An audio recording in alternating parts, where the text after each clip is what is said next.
Kada phone pinged in the park.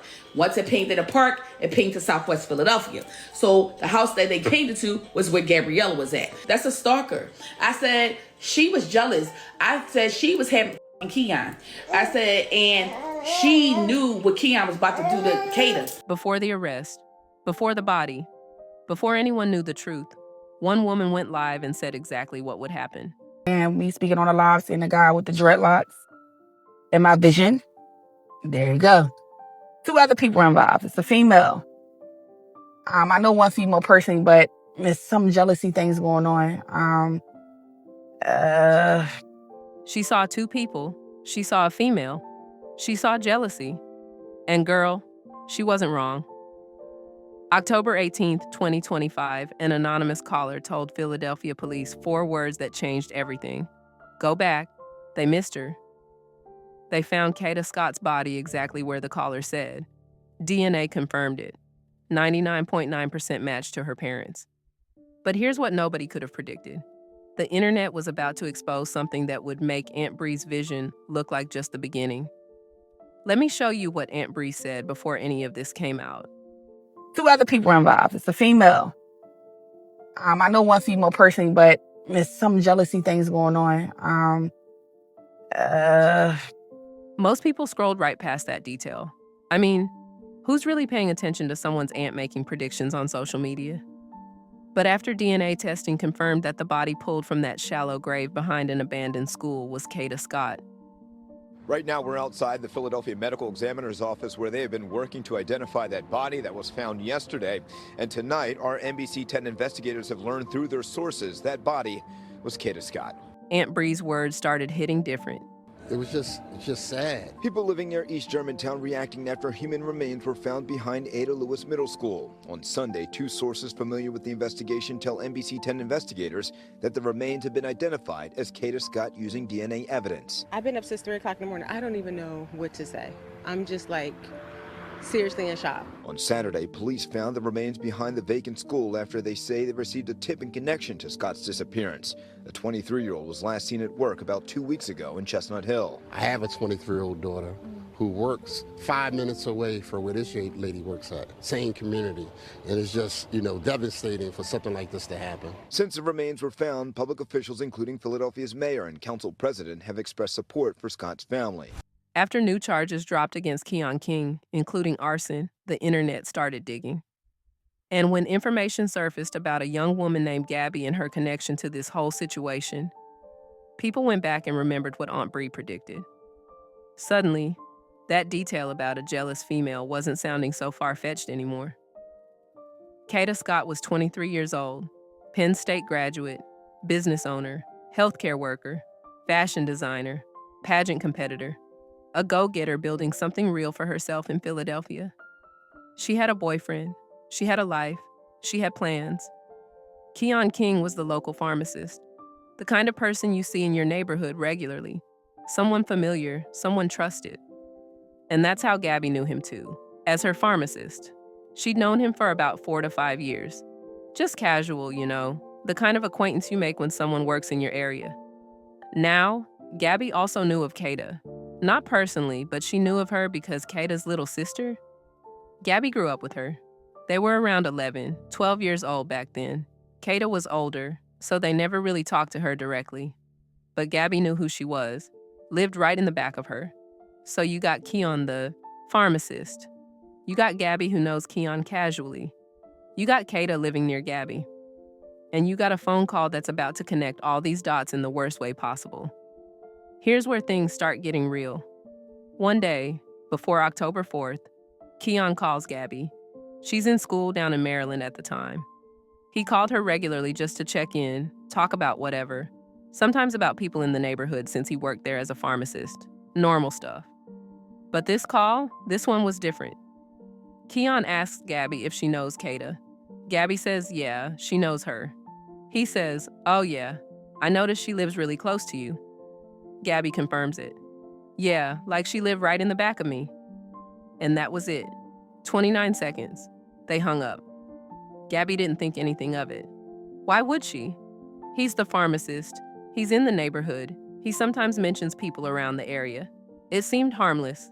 Just another casual conversation. 29 seconds. But girl, those 29 seconds were about to mean everything. A couple days after that call, Gabby's talking to her best friend. They're just catching up, talking about life, and Gabby mentions how Keon brought up Kada to her. Still not thinking much of it, she's like, "Oh yeah, he was probably trying to flirt with her. He's probably trying to get at her." Her best friend agrees. "Oh yeah, like he probably thought she was cute." And that was that. The conversation moved on. Now remember, Gabby and her best friend both know Kada because they grew up with her little sister. They didn't know Kada personally like that, but they knew of her. That's the connection. So time passes, maybe a week, and then the news breaks. October 4th, 2025. Kada Scott is reported missing. Gabby's in Maryland, so she's not tuned into every piece of Philadelphia news. She doesn't know Kada's missing until her best friend sends her a text telling her. October 9th, 5 days after Kada disappeared. That's when Gabby finds out. And here's what she does next. She calls Keon. Now, Gabby says there's a lot of music in the background, a lot going on, so she goes somewhere quiet. And she tells him, "Keon, Kada is missing. Like that girl, she's missing." He says, "What?" And then the phone just hangs up. 2 minutes. That's how long that call lasted. 2 whole minutes before the line went dead. Gabby says she didn't think her friend could be capable of anything like this. In her head, there's no way in the world he could have done something like this. No way. But let me tell you something. That phone hanging up, that 2-minute call, those details are about to matter more than Gabby realized. Because a couple days after that, Gabby's mom sends her a screenshot. Keon King turned himself in for the kidnapping of Kada Scott. Gabby and her best friend get on the phone. They're talking about how crazy this is. This is happening right around midterm season, so Gabby's trying to keep her head in the books, not let this stress her out. She says she kind of just let it go. He turned himself in. It's not much to say or do anymore. But her best friend, she had other ideas. The best friend tells Gabby she thinks she should call the cops. She thinks Gabby needs to tell them that Keon was asking about Kada before she went missing.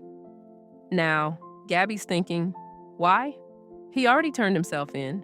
What's the point of calling the police to tell them the guy they already have in custody asked me about the girl? That feels like a waste of time. Plus, and Gabby's real clear about this, she's not a cop caller. That's just how she was raised. That's the environment she grew up in. You don't call the cops. That's the code. So she tells her friend no. The friend says, well, if you won't call the cops and tell them, then I will. And then she drops this. I don't want to be friends with you anymore because you won't call the cops. Gabby tells her that's fine. She just doesn't want any involvement. They hang up. But girl, that wasn't the end of it. The friend calls back with the police on the other line. Gabby refuses to talk. She says she's not talking to the cops. And yeah, she can see how that might look cruel. She takes accountability for that. But what happens next? That's where this whole thing spirals. A couple days after Gabby refused to talk to police, somebody sends her a link on Instagram. Her best friend had gone live, and she was talking about the whole situation, about how Gabby was weird for not going to the cops, about the connection between Gabby and Keon and Kada. People in the comments were coming up with their own narratives, making up stories, and it just spiraled completely out of control. To this day, Gabby says she hasn't watched the full live, but the damage was done. People started asking, who is Gabby? What's the connection? Why won't she talk? The friend told people Gabby was in Maryland for school. She was giving details. And the internet did what the internet does. It started piecing things together, making accusations, building theories. Gabby was angry, confused. Like, what is going on? She texted her friend. That was weird. But then posts started popping up everywhere. People saying they think Gabby set Kada up, asking why she wouldn't go to the cops, calling her suspicious, saying she knew something, and Gabby sitting there like, this was never the case. So she finally contacts the authorities. And you know what they told her? They cut her off. They said they already know what's going on. They have a close eye on social media. They told her that her friend already came forward with the information, and there was nothing they could do with it. The information was useless because they already had Keon in custody. They told Gabby to only contact them if she had anything that could lead to finding Kada. Because at that point, that was their main priority, finding her. Now, Gabby believes the friend took what she told her and ran with it, spiced it up, made it seem like something it wasn't. Maybe for views, maybe for attention. People were saying the friend was walking around showing what stores Kada would go to, where she'd walk her dog, giving all these details. One of their mutual friends even came to Gabby and said the friend told him they knew Kada their whole lives, that they grew up with her. But that wasn't true. They grew up with Kada's little sister, not Kada. So that's Gabby's side. That's her public explanation. But here's where things get real interesting. A video started circulating. Gabby decided to address everything herself. And this is what she said.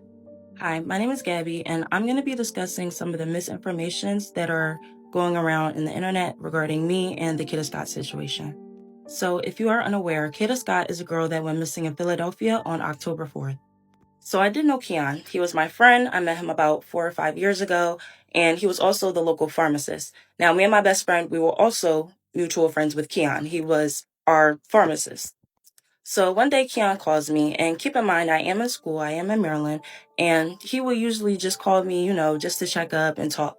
So he calls me and he asks me if I know Kada. And I'm like, yeah, I know Kada. And he's like, oh yeah, I noticed that she lives really close to you. I'm like, yeah, she lived right in the back of me. And I'm not thinking nothing of it because he usually calls me and, we just be chatting. He'll call me about the people that be around because he is the pharmacist. I live in the neighborhood and he be in my neighborhood. So we hang up the phone and that was that. We were only on the phone for 29 seconds. So you can see that this is the day that he called me and this was before Kada went missing. And we were only on the phone for 29 seconds. Also, I know that his name says Elliot in my phone. That's just what we call him. So a couple of days after that, my best friend calls me and, we're just talking about life. And I mentioned to her how Keon brought up Kada to me. I'm not thinking nothing of it. I'm like, oh yeah, he was probably trying to flirt with her. He's probably trying to get at her. Mind you, me and my best friend, we know Kada because we grew up with her little sister. Now, we didn't know Kada personally because, again, we grew up with her little sister. We were around 12, 11 years old. Kada, she was much older than us, so we didn't really talk to her. So my best friend was like, oh yeah, he probably thought she was cute, and that was that. So right here is the day that I called my best friend and told her that, Keon was trying to get at Kada. This is before she went missing. So a couple days, maybe a week after that, it is reported on October 4th that Kada is missing. So keep in mind, I am in Maryland, so I'm not really into all the Philadelphia news that be going on. So I'm not knowing that Kada is missing until my best friend sends me a text and says that Kada is missing. So this is the day that my best friend tells me that Kada is missing on October 9th. So I'm in my friend's dorm and I call Keon and it's a lot of music and a lot going on in the background. So I go somewhere that's quiet and I tell him, Keon, Kada is missing. That girl, she's missing. So he was like, what? And then after that, the phone just hung up. So here you can see that I called Keon and we were on the phone for 2 minutes. So you have to keep in mind, this was my friend, okay? I did not think that he could be capable of anything like this. In my head, I'm just thinking, there's no way in the world he could have did something like this. There's no way in the world. So then a couple of days after that, my mom sends me a screenshot of Keon turning himself in for the kidnapping of Kada. So this is my mom sending me the article, and she was distraught to say the least. And I know she said that he was a random person, but she says this about all my friends. So me and my best friend, we get on the phone and we're talking about the situation. We're just saying how this is just crazy. This is the call of me and her talking about it. Now, this is all happening around the time that I'm taking my midterms. So I'm really just trying to keep my head on the books. And I wasn't really trying to let this stress me out. So I kind of just let it go. He turned himself in. It's not really much to say or do anymore. So a couple days after that, me and my best friend get on the phone and we're basically just, talking about the Kada situation. And she says that she thinks that I should call the cops. So she was basically saying that she thinks that I should call the cops and tell them that Keon was, asking about Kada. Now, at the time in my head, I'm thinking that there was no reason to call the cops. He already turned himself in, and I felt like it would be kind of a waste of time to tell them that the guy that they already have in custody, called me and was asking about the girl. And me personally, I'm not a cop caller. Like I don't call the cops. That's just the way that I grew up. That's what I was around. They will always tell me, you don't call the cops. So I just felt like, the information that I had and the fact that, I'm just not really a cop caller, it wouldn't make sense for me to call the cops. So then my best friend tells me, well, if you won't call the cops and tell them, then I will. And then she basically tells me that she doesn't want to be friends with me anymore because I won't call the cops. And I told her, that's completely fine. I just don't want any involvement. So then we hung up the phone, and then I believe she called me again with the police on the other line. So you could see, I told her, I'm sorry, I'm not talking to the cops. And yeah. Now, I can see how this could be cruel, and I do take accountability for that. So then a couple of days later after that, I get sent a link on Instagram. And the link was basically my best friend going live, just talking about the situation, saying how I was weird for not going to the cops. And people in the comments were just coming up with their own narratives about the story. And it just got way out of hand, and it just spiraled. So you can see somebody sent me the link of the live, and still to this day, I have not watched the full entire live. Then people just started asking, who is Gabby?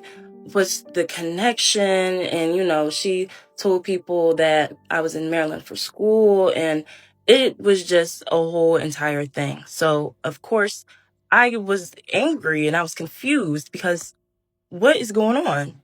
So I text her, I tell her that, that was weird.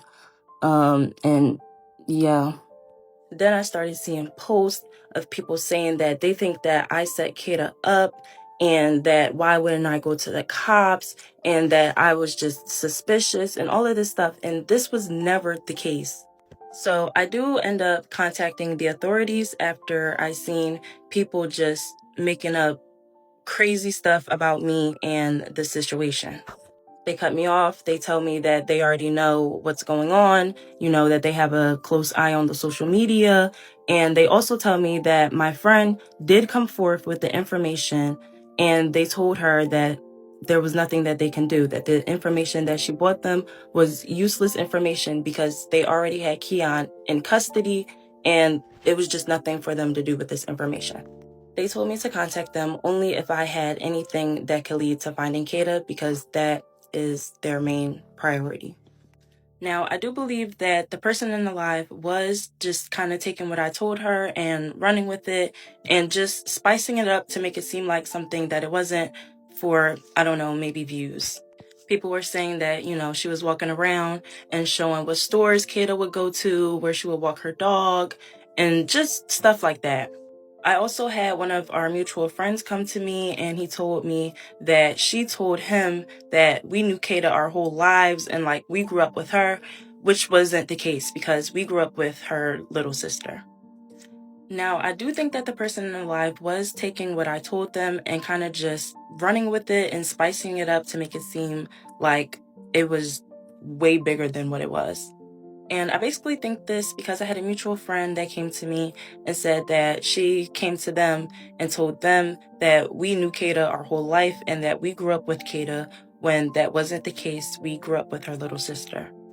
My prayers go out to Kada and her family, and I hope that she can make a safe return home. Gabby eventually contacted authorities. They told her the information was useless. That's her side. But then, so now we got receipts. Text messages between Gabby and that best friend surfaced online. And what's in those messages? Girl, that's the question that won't go away. Look at what the friend is saying to Gabby. Bro, a girl is missing and dead. Read that again. Not missing, not might be dead. Missing and dead. The friend is stating it as fact. Kada is dead. Now here's the problem. When was this conversation happening? Because if you look at the timeline, this exchange happened before the official announcement that a body had been found. So the question sitting heavy right now is, how did Gabby's friend know Kada was dead? How did both of them know before everyone else? Before the public announcement? Before police officially confirmed they found remains? Someone knew. And people in the comments started asking the exact right question. How did Gabby's friend know that Kada was missing and dead when she texted Gabby about the cops having Gabby's number? If we were all just informed yesterday that it was a female body found, make it make sense. The friend is texting Gabby talking about Kada being dead like it's already established. Not suspected, not feared, dead, before the rest of us knew. So either Gabby told her friend information she shouldn't have had, or someone else told both of them, or they both had inside knowledge from somewhere. And this makes the friend's behavior even more interesting. She knew Kada was dead. She was pushing Gabby hard to talk to cops. What did the friend know? How did she know? And why was she so determined to get Gabby to talk to the police? Like, if you already know she's dead, and you know before it's public, where did that information come from? Moving on to what happens next, because this is where Aunt Brie comes back into the picture. Because Aunt Brie saw Gabby's video, and she had some things to say about what really happened. Let me show you what she said. Gabby is best friends with Keon. Keon is the perp. Gabby is best friends with him. So everybody's like, Breezy, you was right. It was a light-skinned girl vibe, because what happened was, when I see my vision, it's two girls. They have on blue t-shirts. And one is light-skinned, high yellow, with two braids in her head. And she looks at me, and it's a little girl. She's not as light as her, but she was in the light. She's like my complexion. So she turns her head. So I'm like, they was demonic though. So I'm like, why is they looking at me like this? But it's the vision, like right here. So I've been saying this a long time as well. And then next thing you know, Gabby comes up. Now, Gabby is the girl that they went down Southwest Philadelphia to the house because of Kada phone pinged in the park. Once it pinged in the park, it pinged to Southwest Philadelphia. So the house that they pinged it to was where Gabriella was at. So Gabriella said she didn't know Kada. Then she lied and said she did know Kada because she was getting pressured. So next thing you know, the phone was pinged back. Oh, another thing Lord just came. She was pinged back.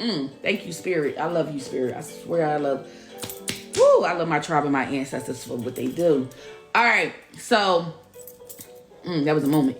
So whatever the case is, she was pinged back to the phone in the area of Ada Lewis School. It was pinged back to Ada Lewis School based upon that's where they originally was at when she showed me that she was there. So when that call said help, she was letting me know I was close. She was letting me know, like, you here, Breezy, Aunt Breezy, whatever the fuck you want to say.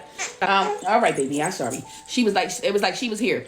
So next thing you know, after that happened, everybody was like, we need to go to the, certain places. So as I'm watching the news, I'm like, wait, white van. I'm like, that go the white truck I was talking about. His car, the gray car was sitting across the street, and they go the white truck. Somebody found his Instagram, same car before it got crashed up. So we know it's him.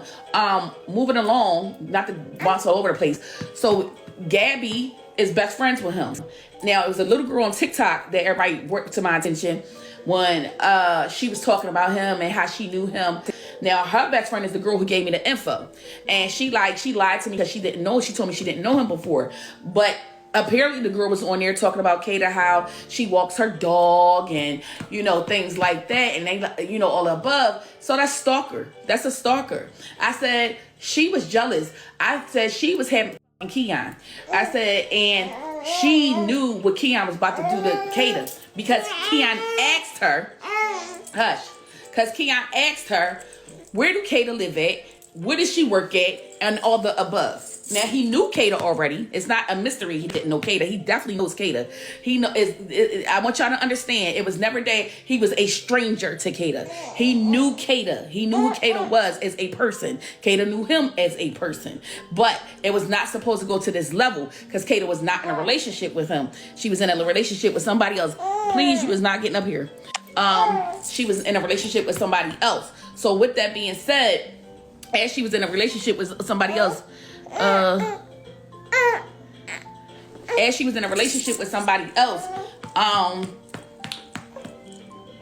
me give you the downloads because I don't want to be all over the place. In my downloads, that's what they do. All right, so earlier we was talking about it. The girl that gave me the jewels, she told her best friend that was talking about Kada on live, she needs to call the police and tell the police what she knows. The girl was like, I'm not telling anybody anything. So apparently the girl said that Keon told Gabby that what he did with Kada, and don't tell nobody where Kada was. Me asking about where Kada at and where she live at and where she work at, because Kim didn't play that nobody knowing where she lived at. So that's how I know for a fact he didn't know where she lived at. So the girl told, and Gabby promised not to say nothing about what he did to Kada. So Gabby goes to school in Maryland. So the girl was talking about that. Y'all had to go see her live TikTok. Some people saved it. I don't know. Okay, so let's break down what Aunt Brie is claiming here. She's saying Gabby wasn't just a casual friend of Keon's. She's claiming Gabby and Keon were romantically involved. That Gabby was jealous of Kada. That Gabby gave Keon information about where Kada lived and worked, knowing what he planned to do. That Keon told Gabby what he did to Kada and where she was, and Gabby promised to stay silent.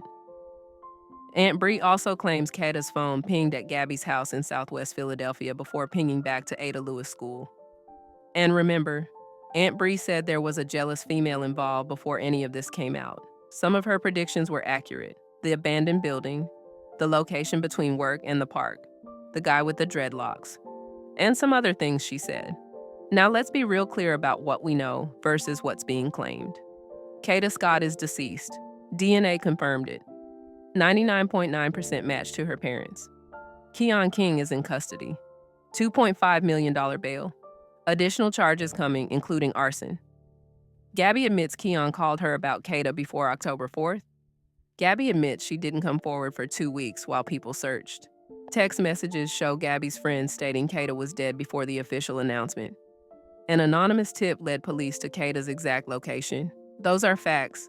Whether Gabby was romantically involved with Keon, whether Gabby gave information knowing what would happen, whether Keon told Gabby what he did, whether Kada's phone pinged at Gabby's location, whether there's any accomplice at all. Authorities haven't charged anyone else. They haven't confirmed an accomplice, but they're still asking for tips. How did Gabby's friend know Kada was dead before the public announcement? Who told her? Did Gabby tell her? If so, how did Gabby know? Why did Gabby stay silent for 2 whole weeks while hundreds of people searched? Even if you're not a cop caller, when you know the suspect was asking about the victim beforehand and someone tells you information about her being dead, doesn't that matter? Why did the friend push so hard for Gabby to talk to police, then go live publicly when she refused? What did the friend know that made her feel it was that important? When Gabby told Keon that Kada was missing on October 9th, why did the phone just hang up? What was said in those 2 minutes? Who made that anonymous call giving police the exact location of Kada's body? How did they know? Please go back. They missed her. That's very specific language from someone who knew. And why is Keon being charged with arson? What did he burn? Where? Why? Those questions are sitting heavy right now. And the internet has been trying to piece together answers that authorities haven't given yet. But while all this was unfolding online, something else was happening in Philadelphia. In the days that followed, people started showing up at Ada Lewis Middle School to pay their last respects and to remember Kada Scott. So many flowers in front of that abandoned school. Even people who never met her, but felt her loss, came to show their respect and leave flowers. The community came together, not in anger, but in love, to honor a young woman whose life was stolen too soon. Philadelphia City Council member Cindy Bass sent a letter to the school district superintendent asking them to demolish that building because it had become a place of tragedy, a place where someone hid a beautiful soul, and the community wants it gone. But before it comes down, it's become something else, a memorial, a place where people can bring their grief, their flowers, their prayers, a place to say Kada Scott's name and remember who she was. 23 years old, Penn State graduate, business owner, healthcare worker, fashion designer, pageant competitor, daughter, niece, cousin, friend, a go-getter with a whole future that should have happened. Her family now has to live with answers they never wanted. But they also have something else, a community that showed up, that searched, that cared, that won't forget. The investigation continues. If you have information about this case, Philadelphia police are asking you to call 215-686-TIPS. But tonight, we remember Kada Scott, Not as a victim, not as a case, but as a young woman who deserved better, who deserved to keep building her dreams, who deserved to keep living. Rest in peace, Kada Scott. Your community will never forget you.